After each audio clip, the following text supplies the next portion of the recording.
And that's it. Hello, everybody. Welcome to our live watch party. We are queuing up to watch Composer's Voice, featuring 15 minutes of fame with Andrew White, who's over there. Wait, am I pointing in the right direction? I am. Hi, Andy. How's it going? Oh, wait. And here with us today, we have Sarah Cleveley, David Wolfson, David Bone, and Darth Presley. These are four of the composers who have written for Andy for this 15 minutes of fame. And Andy, for this call, remind me, this was just anything goes call. Right. We opened it up. We said it could be works with traditional instruments. They had to provide tracks, but they could be works with traditional instruments on the tracks, and they could be a cappella works, or they could be accompanied by piano. Fabulous. Hi, Kirsten. Hi, Rob. How are you doing? I'm doing well. Good. Happy New Year. A little bit late. Happy New Year, everybody. Happy New Year to everybody. You know, it's still January, right? So it's a couple more hours. It's completely okay to still wish people New Year's. We got through January. That's the main thing. Yeah, exactly. Yeah. Almost. It's been a rough start, frankly. I don't know about you guys. We got a lot of, they just dumped snow on us. How are you doing out there, David? That's David Bone. You're asking that, right? It is. I know how you're doing, Wolfson. We're suffering. I just had to dig my car out. Took me an hour and a half. Oof. Yeah. That's all right. It doesn't happen as often as it does in Minneapolis, right, David Bone?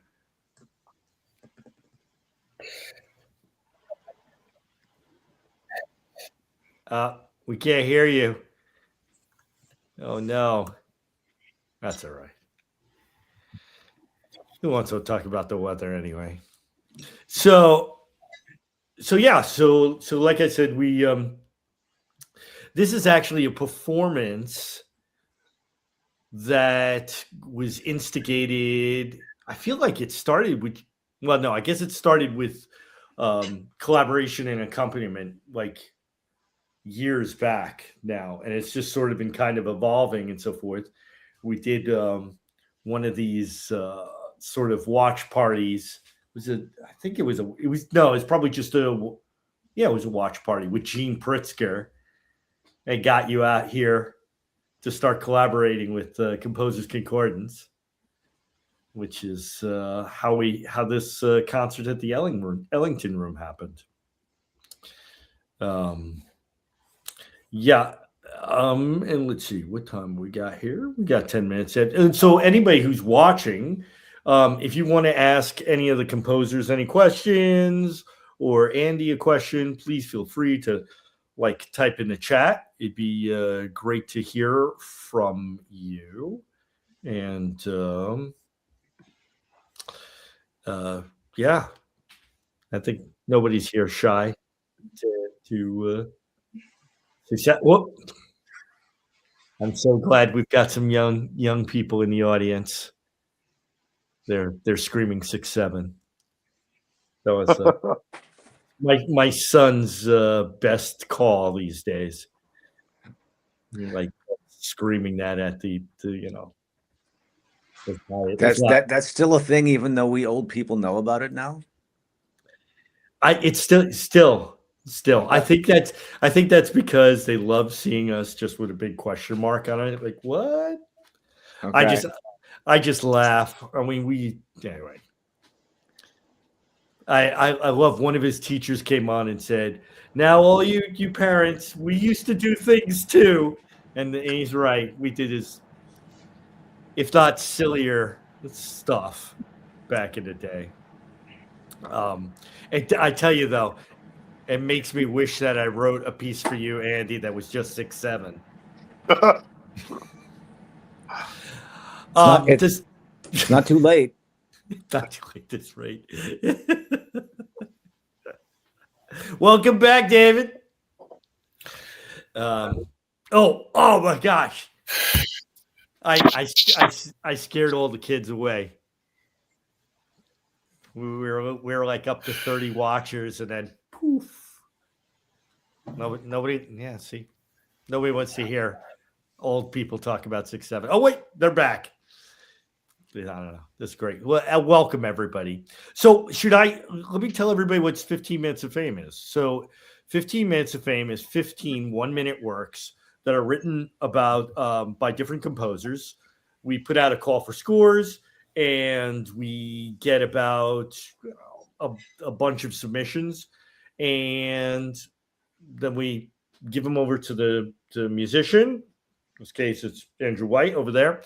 And he goes through all the scores, and he picks 15 pieces, and then we perform them. So this is composer's voice. He came into the studio and we recorded all these 1-minute works.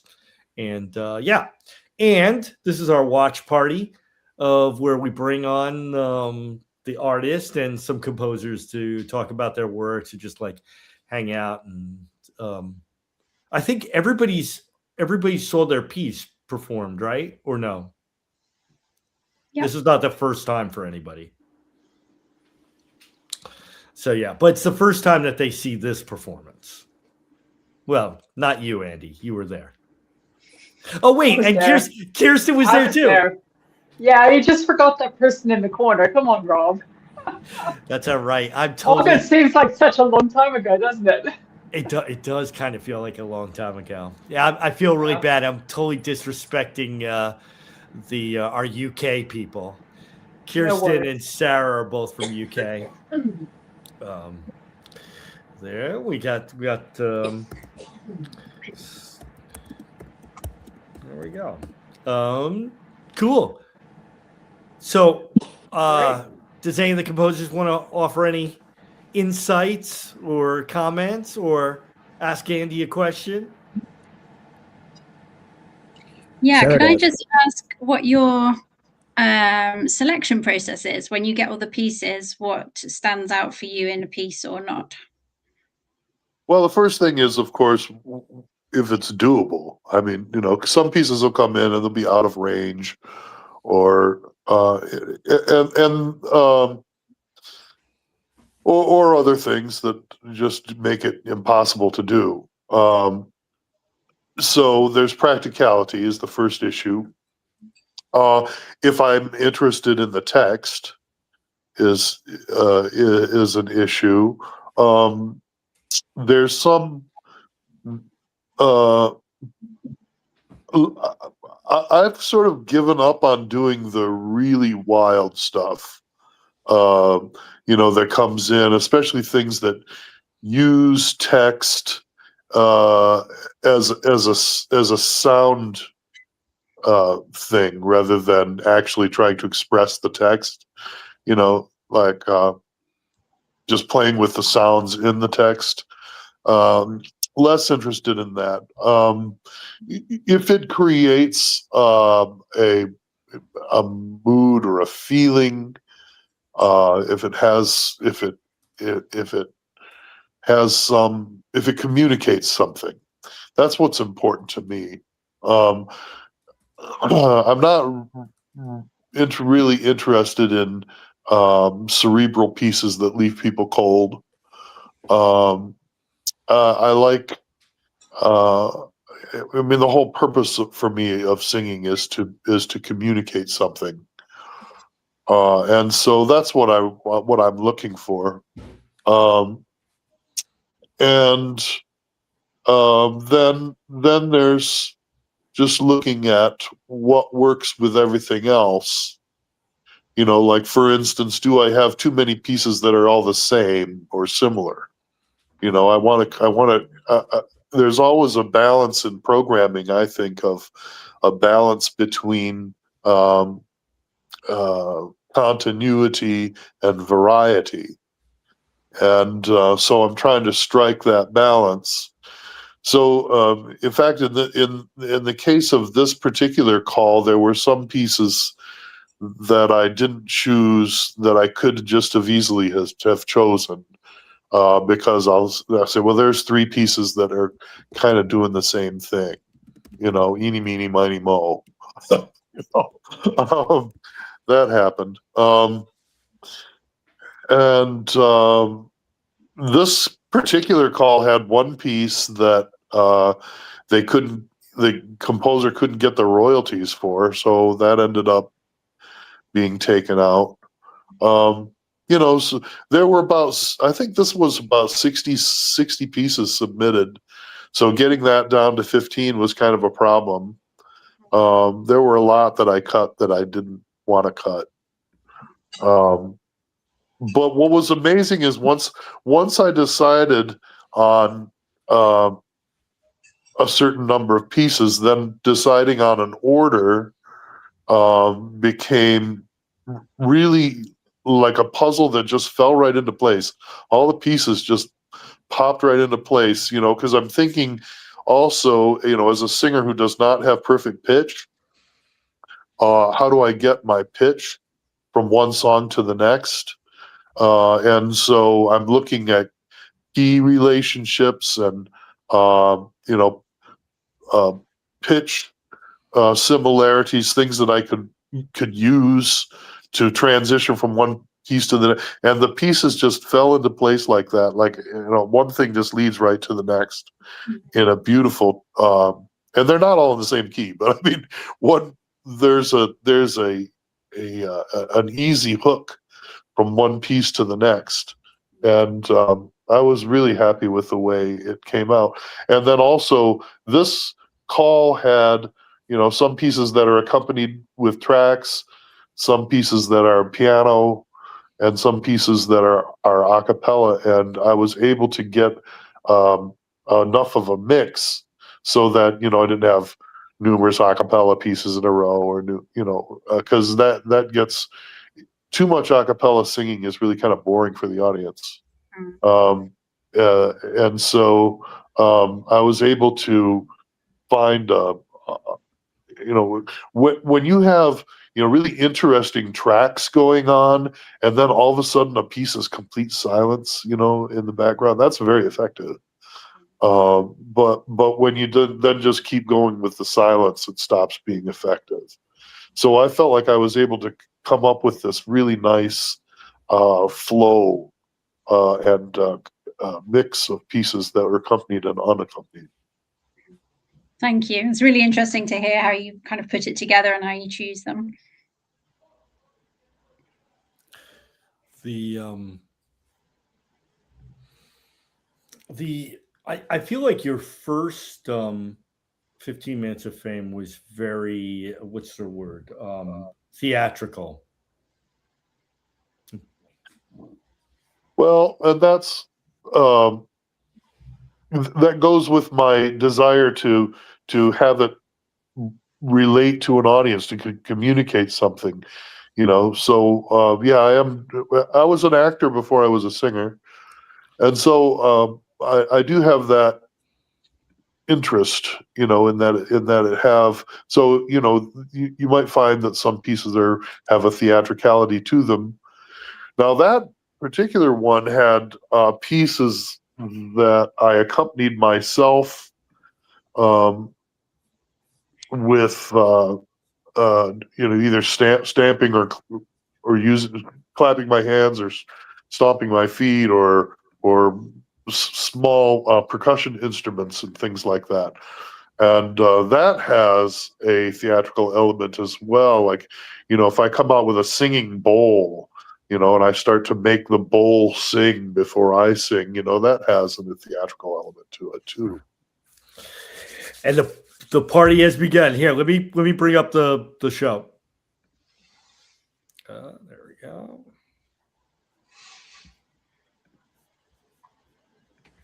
This is your third set of 15 Minutes of Fame. been collaborating with you for a long time now. Yeah, was the first one in 2015 or something like that? Yeah, that'd be about right. So yeah, why don't you tell us a little bit about yourself and what you do and how you do it? Okay, well, I am a professor of voice at the University of Nebraska at Kearney, and before that, I was centered in Cleveland, and I got all my degrees from the Cleveland Institute of Music. And when I graduated from there, I devoted myself to the Cleveland music scene and did numerous recitals of songs of Cleveland composers, past and present. And so I was singing a lot of contemporary music, but also historical, composers from Cleveland that, a lot of people had long forgotten about. And then I got a position at the University of Nebraska at Kearney after I finished my doctorate. And ever since then, I've sort of expanded. I had a good friend here in New York who knew Rob Foisey. He had me do one of his song cycles in New York, and so these guys got a chance to hear me, and they invited me to do 15 Minutes of Fame. And the rest is history. But I mean, the 15 Minutes of Fame program, because I haven't been with you on the journey as Andrew has. I'm sort of a late comer to the whole thing. It's really inspiring, actually, because in that 60 seconds, you have to encapsulate a mood, bring something powerful into being, but it's not as easy as it sounds, actually. You have to really condense a thought, but yet bring people with you on that journey. And it's so easy to compose longer than 3 to 5 minutes is probably a traditional sort of compositional length. But to get something into 60 seconds was a real challenge the first time I did it for you, And now it's actually, I think it's a great idea. It's fantastic. So hats off to you, and thank you for the opportunity as a composer to sort of be challenged in this way.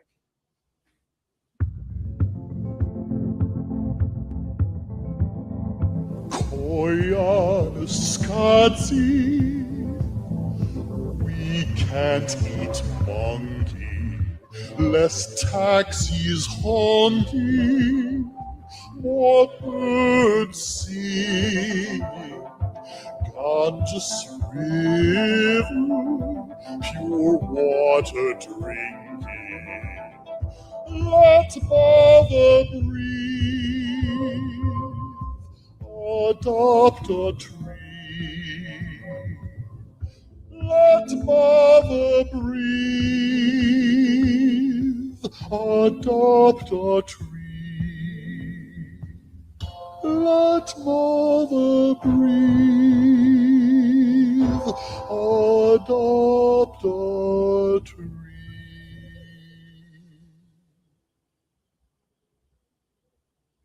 Hi, my name is Tom Lane. I am a composer based in Dublin, Ireland, and I'm the composer of Caritas for solo baritone.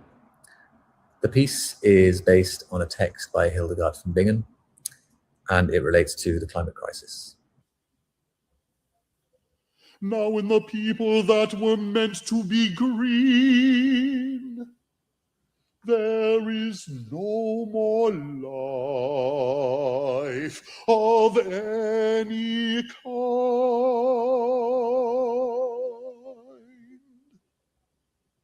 There is only shriveled barrenness. The winds are burdened by the utterly awful stink of evil.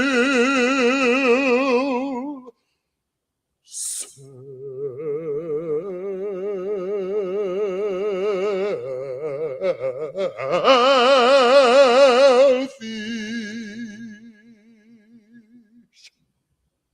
goings on, thunderstorms menace, the air belches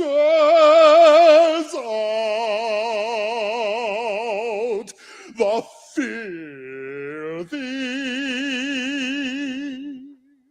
Uncleanliness of the peoples, the earth should not be injured. The earth must not be destroyed.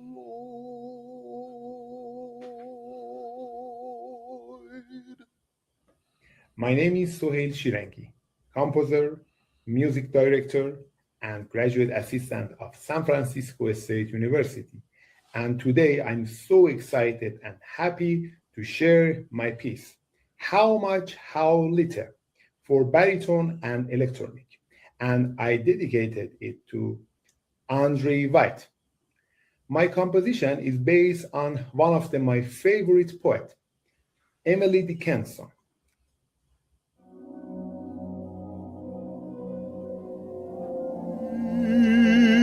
In this short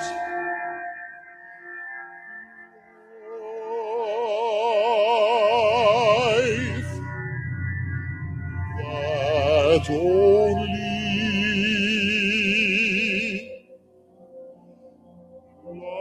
lasts an hour.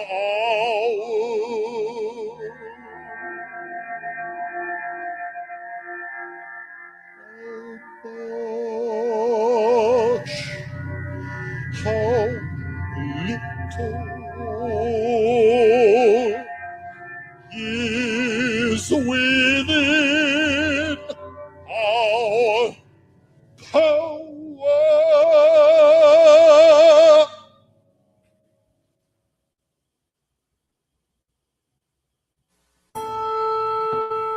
There is nothing of which we are apt to be so lavish as of time, about which we ought to be more solicitous, since without it we can do nothing in this world. Time is what we want most, but what, alas, we use worst, and for which God will certainly most strictly reckon with us, when time shall be no more.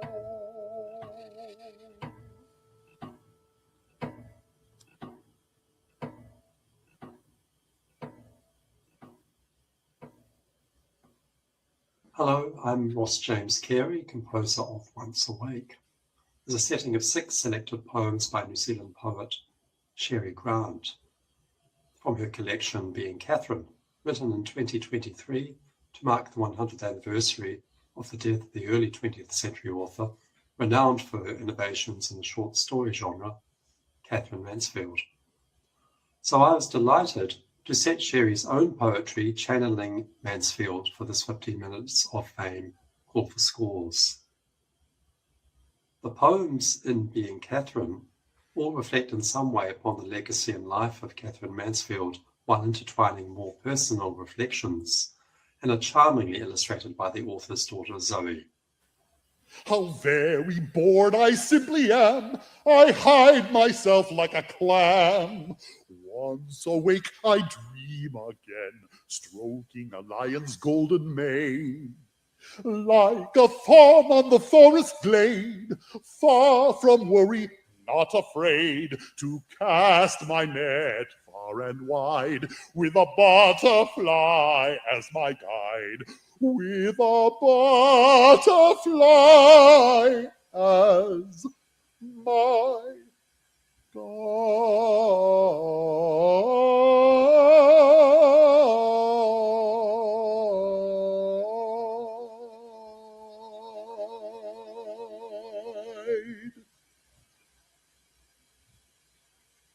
I'm Brent Strawn. I wrote this little piece as a memorial to my youngest brother who died of cancer, first I thought the competition was a ridiculous idea. What could I possibly do in 1 minute to make an idiot of a fool of myself? And I thought, well, it's a tough concept for me. I don't want to face it or look at it. Maybe 1 minute is the best chance I have at getting a little bite of the idea.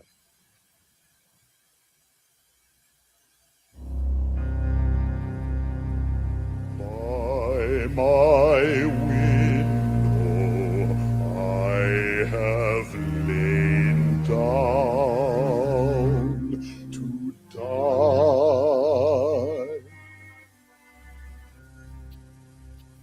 By my window my tears I must cry.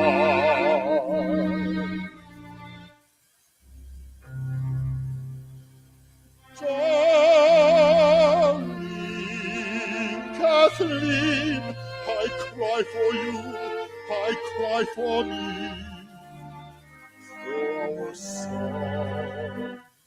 Please let me go. I will find you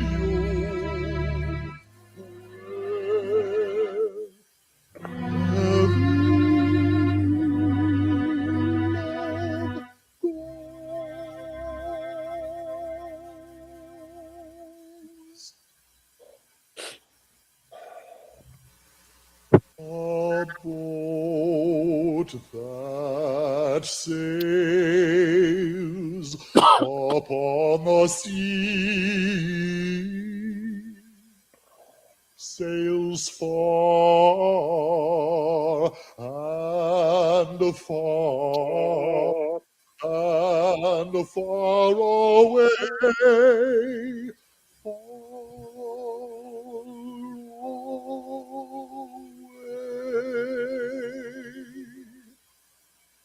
Who sails in her sing songs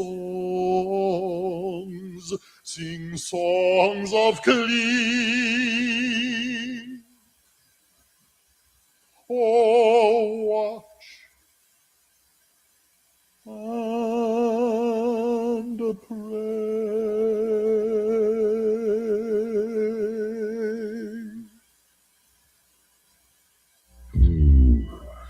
Citizens, this is Elvis Presley coming to you.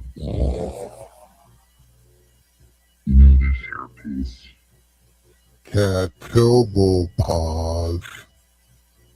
Give me my faith and I want you free. We go about in the night and are consumed by fire.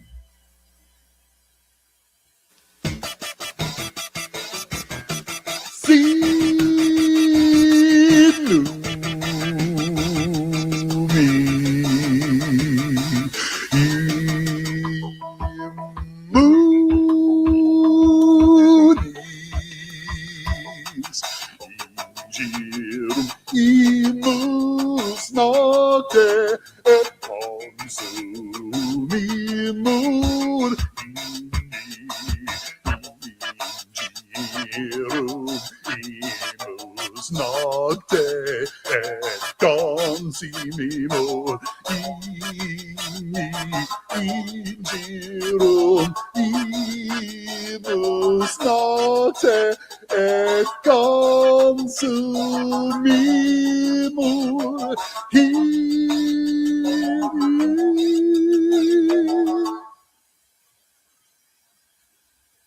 Welcome, Kristen Johnson. Thank you for having me, Rob. It's great to be here.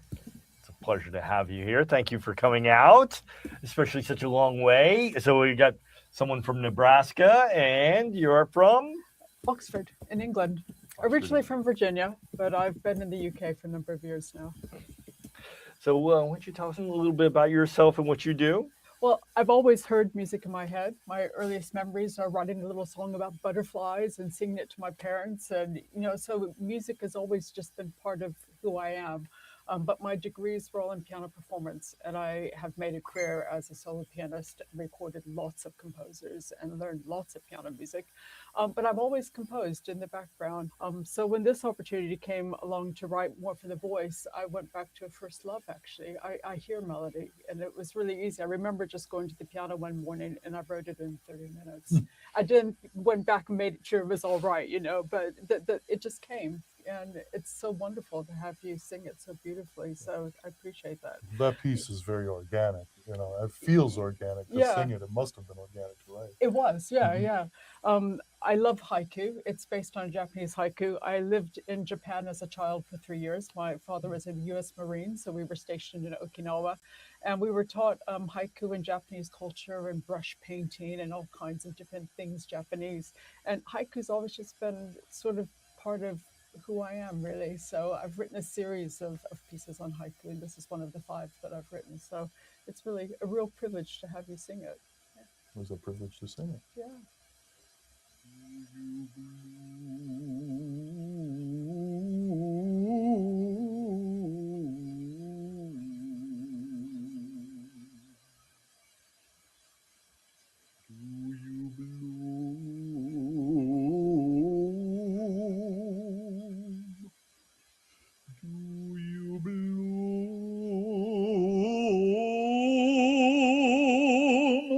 Just to teach the world, teach the world,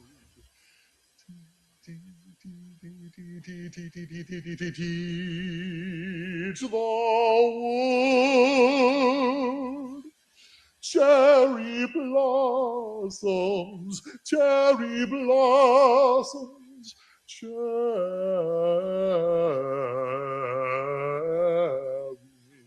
blossoms, cherry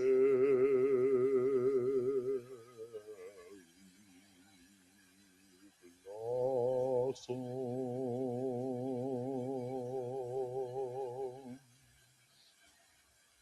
I'm David Wolfson, and I wrote The Aliens for Andy White's 15 Minutes of Fame. I am a science fiction buff from way back, and so tropes of alien invasion are part of my psyche. I had been thinking about a piece on this subject for quite a while, a longer piece, and then I realized that everything I had to say on the subject would fit in a minute. Not that profound. And also that Andy White was the perfect performer for this. He gets my sense of humor. He understands how to sell a lyric as well as a text and the marriage of the two.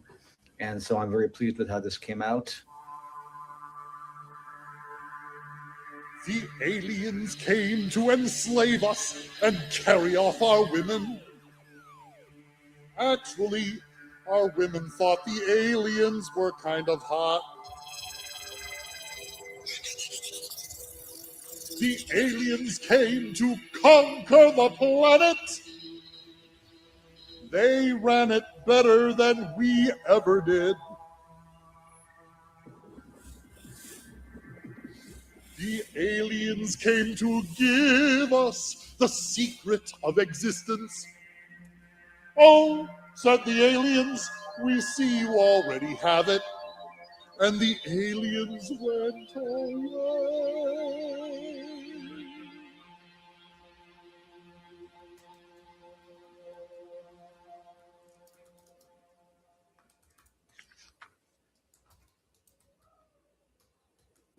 My name is Kyle Vanderberg, and I'm the composer in residence here at North Dakota State University in Fargo.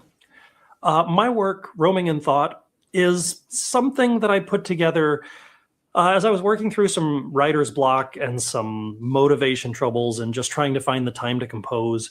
And that's one of the great things about 15 Minutes of Fame is that, the 1 minute time limit is a pretty hard constraint, but it's also really freeing. I knew that I wanted to write something, I wanted to set something by Walt Whitman, but Whitman's poetry can be lengthy at times, and it can also be pretty expansive in its subject matter. And so I felt really fortunate to find this poem that's only 4 lines long, and the subject matter is only everything that is good and everything that is evil. I mean, I guess it's short.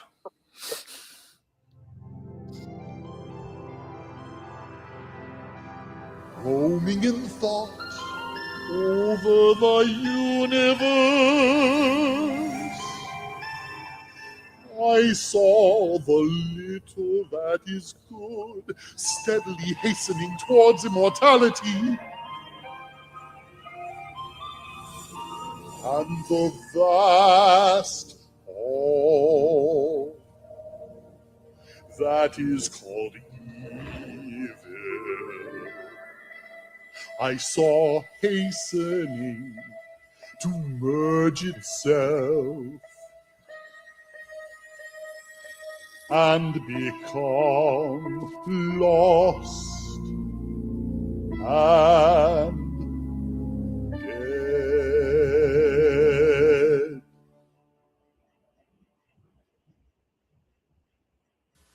What is your feeling about the revolutionary spirit of your age, as expressed, for instance, in such movements as communism, surrealism, anarchism?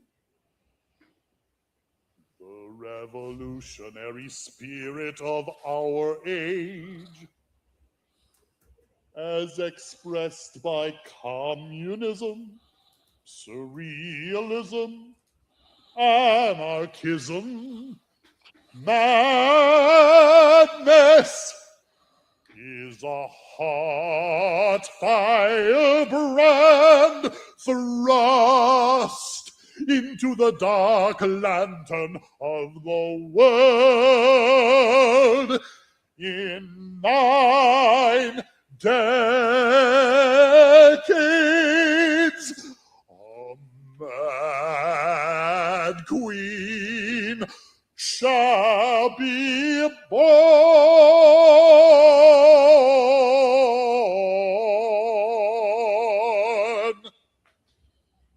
My name is Volker Ignaz Schmidt. I am a composer living in Germany. My piece Tasten 2, which I wrote for Andrew White, will be part of my new short opera named Spuren. Spuren is a short, criminalistic, surrealistic opera about a murder.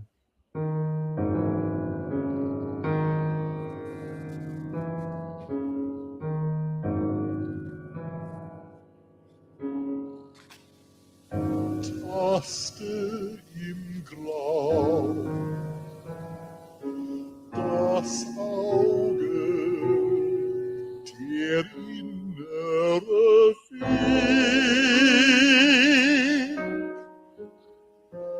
auf der Spur, die Flut des Himmels kann zeugen von mir. Ich brauche Halt, Halt.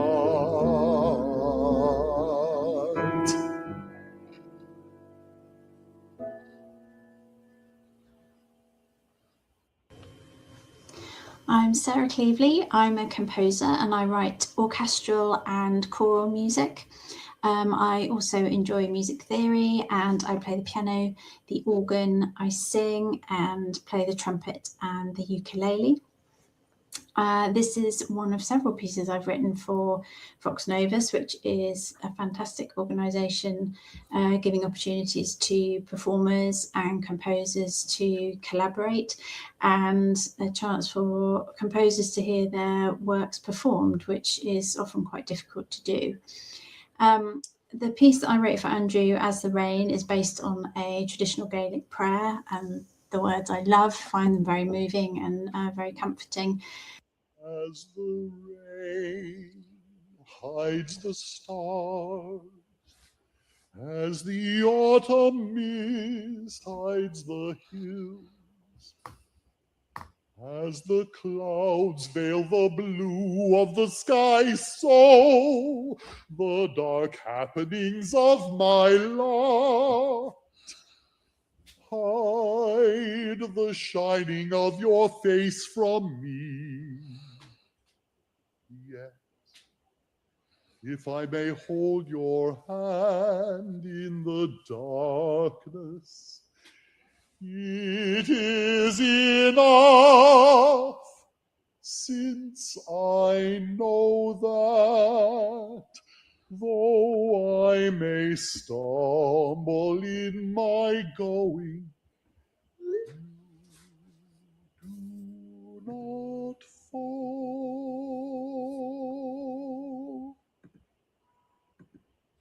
As the rain hides the stars, as the autumn mist hides the hills.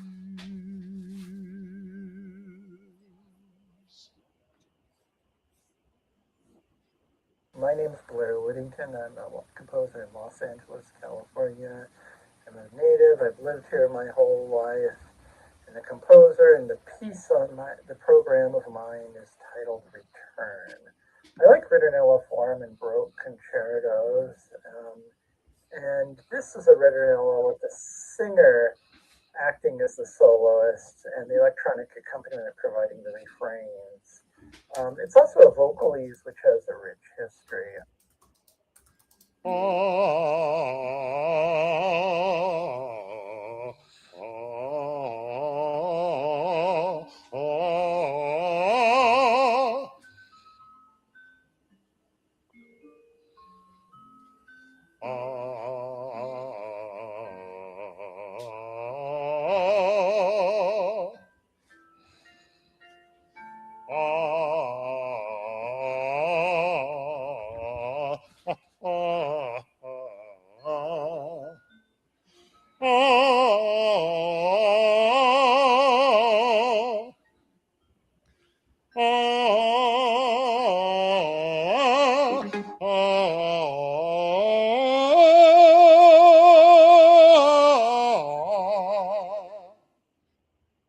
Thank you, Andy. I mean, we really, as a composer myself, we need the musicians to make our music come alive and so forth, and you do a fantastic job.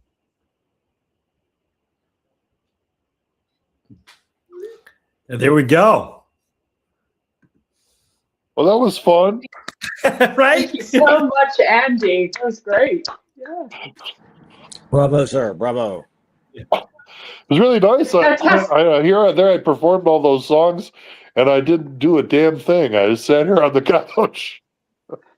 I saw you moving your lips at one point, though, Andy. Lip syncing, huh? Yeah, it was great. It was great. I saw that too.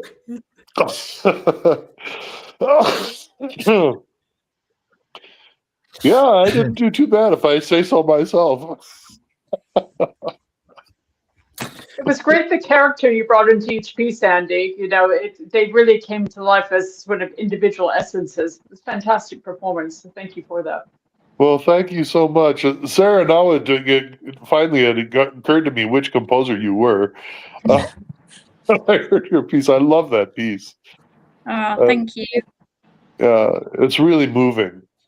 Thank you. As was your performance. It was beautiful. It's so when you're sat writing it and all you get is a computerized version coming back at you, it's very different than when you actually hear it. Although you're a singer yourself, so you must have sung it. Yeah, but because I wrote it for your tone of voice, it doesn't sound quite so nice with a female voice, really. So, but it was brilliant. Thank you ever so much. Though actually, when I was singing it, I tapped into the feminine side of myself. There you go. Because it strikes me as coming from that side. Okay. Yeah. By the way, I don't know why he didn't write it in the comments, but Eric chimed in. He wanted to tell Dr. White that he loved his performance. His vocal acting was really very sharp and spot on. That's from Eric Branch. It's what exactly he had in mind. So, yeah, that's a really great piece. yeah, he was sorry he couldn't join us today, but you know, it's not, as we found out, it's not always easy to join online. The internet, woo, gotta love it. Although Saturdays, Saturday afternoon is a good time for most everybody. Although, is today Saturday afternoon in England? Yeah, it's evening, yeah, 7:30 at night, but it's a lot better than midnight or 1 in the morning. So definitely keep the afternoon slot, please. I agree. And I guess in Nebraska, you're 2 hours earlier, right? 1 Something hour. like that? Your Just mountain 1 time. hour. Oh, it's only 1 hour. Oh, okay, you're not mountain. Yeah, it's not too bad. Not too bad. Yeah. It's pretty good. And if any of our audience has a question or comments, please feel free to type it into the chat. So how does everybody, so that was fun to have Andy and Kirsten to come into the studio. Was it the day after? It was the day after, right? Yeah, it was right the day after. Yep. My voice was just a little bit tired, but it seemed to be like it came off pretty well anyway. I thought it came out great. Did everybody see the? Oh yeah, everybody did see it. So what do you guys think? Like, same, better, just different from the live performance? I mean, David, you got to see it like. He was in it. I was in it. The one piece, the German composer's piece that I actually played the piano part, since it was just a piano part. It seemed silly to have your pianist sitting there while a recorded piano played. So but I had a front row seat, and of course Andy was staying with me when he came to do this, so I actually heard them multiple times. In rehearsal in my apartment, as did my neighbors. We all enjoyed it, and so it's good to hear it again. Cool. I mean, I think every performance is different, isn't it, Rob? And what Andy did that night in the Ellington room, just responding to the audience, because you could see the audience livening up or concentrating or reacting in different ways to different pieces. And Andy, being the brilliant performer he is, was actually feeding off that. And so that dynamic is really, really good on the night. But that's different than a recorded performance, which was, again, fantastic, but just it's a different kind of thing, isn't it? So for me, I was lucky to hear it twice. I really enjoyed both performances, Andy. And I guess if you were to sing it a third time, it would probably be different again. And that's what's wonderful about music, is once we compose it, we sort of let it go, and the performer makes it happen in the space and for the audience and for the acoustic. And it's sort of its own thing then, isn't it? Well, yes, and I'm not the same person that I was yesterday. So, inevitably, a different twist comes out on a different day. But it's an odd thing to perform for a camera, because there are people out there, but you don't get that that electric feedback that you do when you're in front of a live audience. You can sense how you're coming off and how people are receiving you.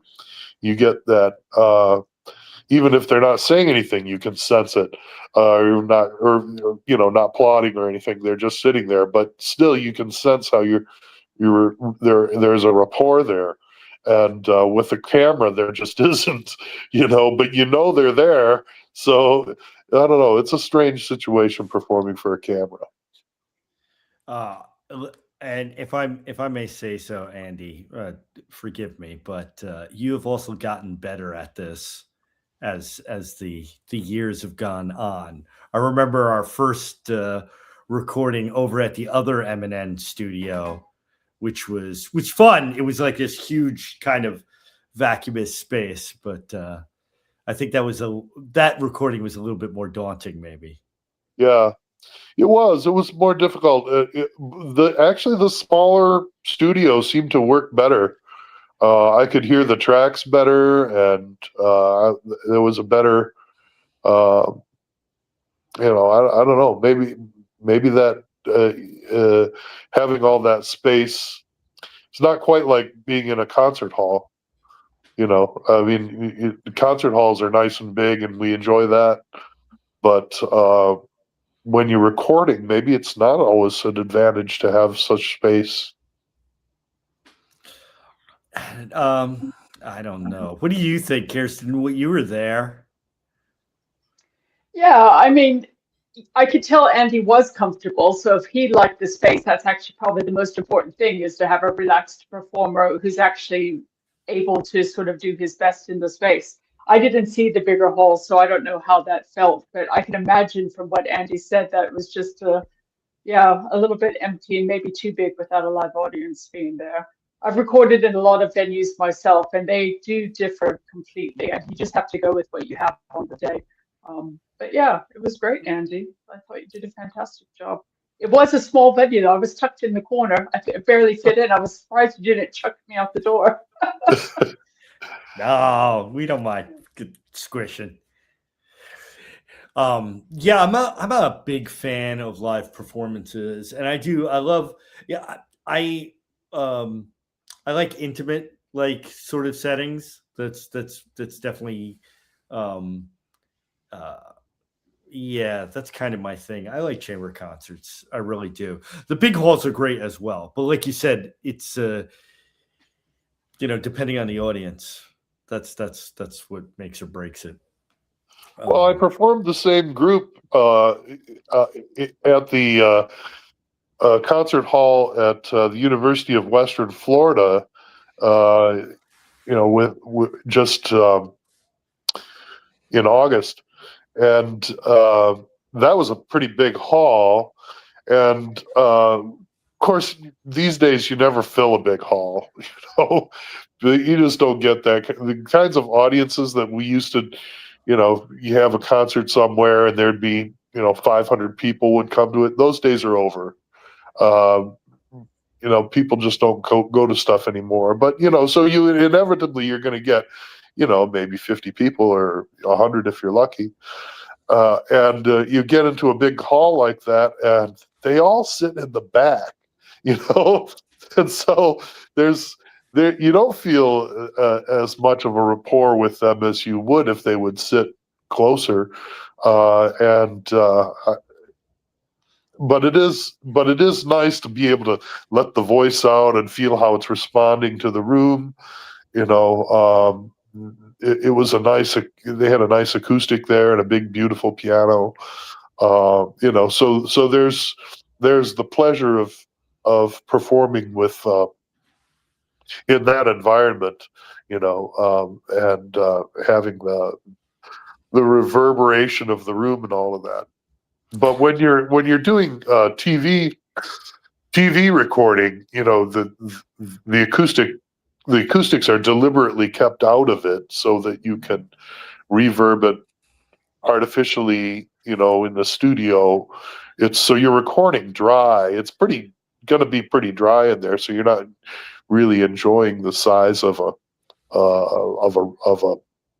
concert hall anyway. Yeah. But yeah, that's something that bothers me. Is every time I do a live recital somewhere, people all sit in the back. It's like they, want to be able to leave real quick if they don't like it or something. I don't know about that. I don't know why. But I don't do that. If I go to a concert, I sit up close because I know what it feels like to be on stage and have everybody sit in the back. I'm a middle guy. That's because I've been to too many electronic concerts. Talking about electronic concerts, Darth Presley, what did you think of today's performance? Did we meet with your satisfaction? Well, of course, Andy does a great job, and it's one of the nice things about these 15-minute Fame 60 by 60s is you get a really great variety in a short amount of time. I'm a big fan of variety, so it was a fun show. Darth is a longtime composer for Vox Novus. He's like one of the original submitters for 60 by 60. Um, yeah, it's great to have you part of the 15 minutes of fame stuff too. What was I gonna say? Yeah, the other thing I don't know that I like about this format, like, so we used to do a lot of live chamber concerts, and the advantage is being able to include sort of the composers that listen to their works that are performed. When we were doing the chamber concerts, we did archival recordings, but it's different. It's different than having a more studio sort of polished piece. Did everybody like the quality of the video? Yeah. And the audio? Yeah, I thought it was great. And, I think Sarah had mentioned how hard it is to get your music performed. And Andy mentioned like the days of 500 people showing up for a concert are kind of done. That's one of the nice things about these live streams is that people can watch this from all over the world. And, we've all been to concerts where like 10 people have been in the audience. But, we can come back to this video every year and kind of see the numbers go up, and like we can get that audience of 500. It might take a year or two to get that many hits on it, but, it'll creep up to it. I think it's so true, and it's a great way to, I know a lot of people they just want to hear something, and it's great if it's get performed at like Carnegie Hall. It's like awesome, but when you just want to hear how someone their piece and how it sounds, or just a little bit about it, like just it's a great way to get it out there, which is, yeah, this format's been pretty fun. We'll see how it goes. Still, the whole TV show thing is a new animal for me. So we'll get there. Well, I've been having a lot of fun with it. I've been on TV now numerous times. I'm feeling like I'm a TV star or something. That's right. We've been featuring Andy a couple times this past. I feel like you've been on 3 shows this past year. Is that not including this one? I think so, because 3 times not including this one. I think this is the fourth time. Yeah. It's funny. We're we're hoping to go weekly. That's my goal for the next next few months.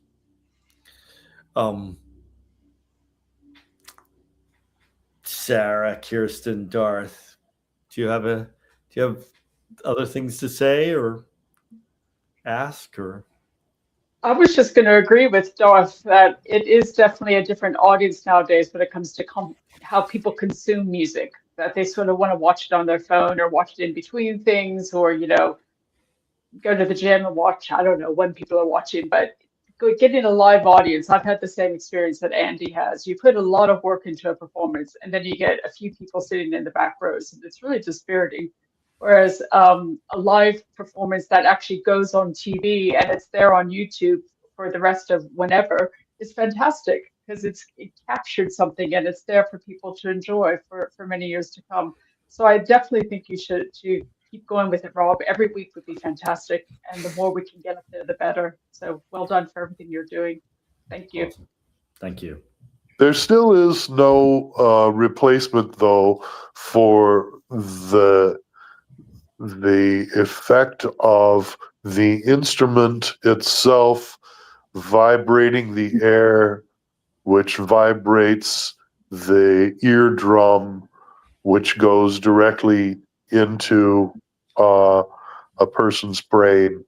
The effect of acoustic performance, with the audience in the room with the person who's making the sound, is different than the sound coming through. There is no microphone and there is no speaker that can actually successfully duplicate the sound. It's always a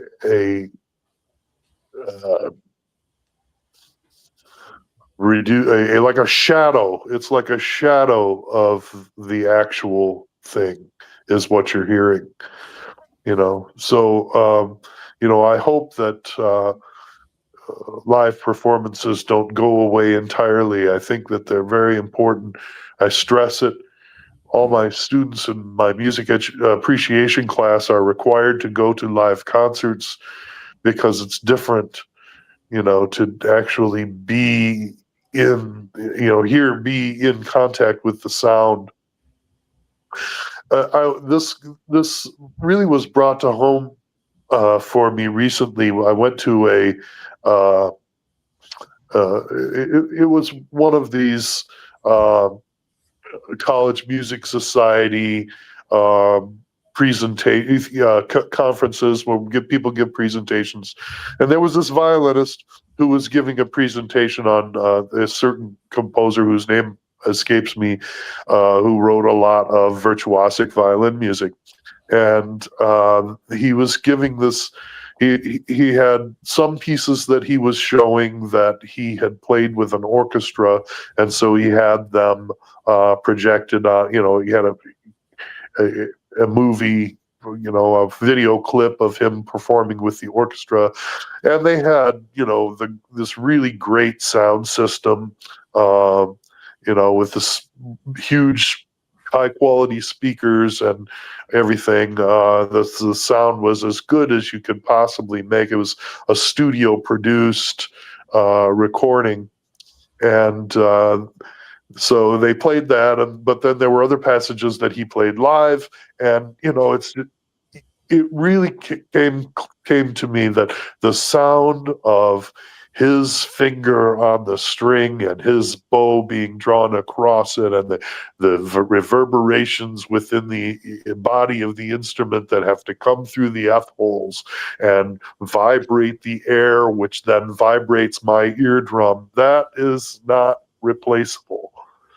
And when you hear it through any little speaker on your phone or computer screen or whatever, it's always just a shadow of the original, no matter how high quality. Yeah, like I said, I'm a big believer of live performances. I love the electronic medium too. I was talking with Darth Presley. We were talking about 60 by 60. So those were all recorded compositions. But even that, it's sort of a different way of handling the sound. Instead of trying to imitate something that's live or something that's supposed to be live or played instrumental, as an electronic composer, you're making fixed media, right? It's like the artwork behind me. It's like static, and even then, I feel like it's better to hear it in a live performance. All the best 60 by 60s were always with dance or in front of a giant large clock and so forth, and being like in that room, to hear it. Yeah, it's just, yeah. Wow. But you can't beat the accessibility. So Exactly. there are trade-offs. That's right. Yeah. So encouraging everybody, if you hear this, when you see a concert live, check it out. You'll thank yourself. and more new music, right? That's the other thing too. Support your local composers. But it sounds like, Sarah, you've got like a lively environment where you are. That's good. Yeah, very lively. We've got a really good charity that brings like music and performance to small villages as well. That comes round for a season, and that's always jam packed. It's always like really full. So that's really good. There's always concerts going on. There's festivals a lot of weekends, so it's a really kind of happening music scene down here. So, which I didn't realize before I moved. So it's just a huge bonus now that I'm here. It's awesome. Yeah. Do you guys know where in Oxford you'll be doing the performance? What venue? Is that going to be big or small? It hasn't been confirmed yet, but it'll be a city center venue. Yeah. Okay. There's Amazing. two options, and we're trying to figure out where we'll get the biggest crowd, because I want to Yeah. make sure people come here, Andy. So, Absolutely. Well, please keep me posted, because I will definitely come up to hear that live. okay. Bring an thank you, Sarah. entourage. Appreciate that. I will. Don't you worry. I'll bring all the fans. And you know what? I should say that to all the people listening now and all our future listeners and so forth. So we started working. David Wilson was here before, but we started working with Andy through Composer's Voice when it was a concert series. Let's just say a long time ago. We did 15 Minutes of Fame. Andy came out to New York and performed on our concert series. And then Andy took 15 Minutes of Fame and performed that in a whole bunch of places, actually. And so then we started working together on this composer and accompaniment thing. Do we start that? I feel like we started that right before COVID, or was it during COVID? Yeah, no, I think it came up as a result of COVID. Yeah, maybe. So it was, to 2020, I think, was when we started with that. And the idea was to sort of reinvent or, bring the whole idea of an art song into the electronic medium and do more with that and try to create a series of collaborative concerts. And, we've been calling for some pieces. How many calls did we do for that, Andy? I feel like we've done two or three of them, right? Yeah, I think there were three that were, calls that went out, not 15 Minutes of Fame, but, for longer pieces. Right. So we've been kind of rolling that into this new sort of, what do we call it now? A touring concert series? Okay. Sure. I don't know what to call it. But yeah, we came up with this recital. We have this recital. We're kind of jobbing it around is what we're doing. Yeah. We're kind of composers, like, they send a piece and Andy sings it and comes to their neck of the woods to sing it for them. When we trade pieces out, so something that we've done quite a bit comes out, we do some add substitute something new for it. So it's more, the program itself is morphing as we go along here. No. Yeah. So I don't know if I said that very clearly, but yeah, we're still doing that. So Andy's we've got a couple of things working on it, but hopefully Andy's next stop will be in England. Yeah. So yeah. So anybody who's interested, type, give Andy and I a shoot via email or what, private messages. Slide into our DMs. Yeah, I'm real cheap. I don't say that. I don't need to make a lot of money. In fact, I don't even need to make any money. I just need to not lose money. Is sort of the basic idea behind bringing me places. I travel. I'm available to go places, and I don't have a big old concert fee that makes it prohibitive to have me come. Actually, it's just as long as I don't lose money, I'm happy to come. New music is easy.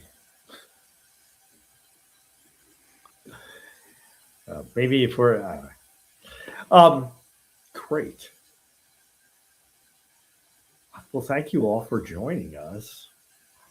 I really appreciate you being part of this little watch party. Thanks for having us. And Yeah, thank you for organizing. Thank you for the composers for submitting to 15 Minutes of Fame. It's just been it's been a wild ride. We just completed our 15-year anniversary. We're going to take a little break from calls and things like that, but you know, we'll get started soon enough, I'm sure. Nice to meet you folks I haven't met yet. I hadn't met before, Darth and Sarah. Nice to meet you too, and hopefully meet you in person in Oxford. I hope so. Fantastic. Thank you, Andy. Thank you, Kirsten. Thank you. Thank Andy. you.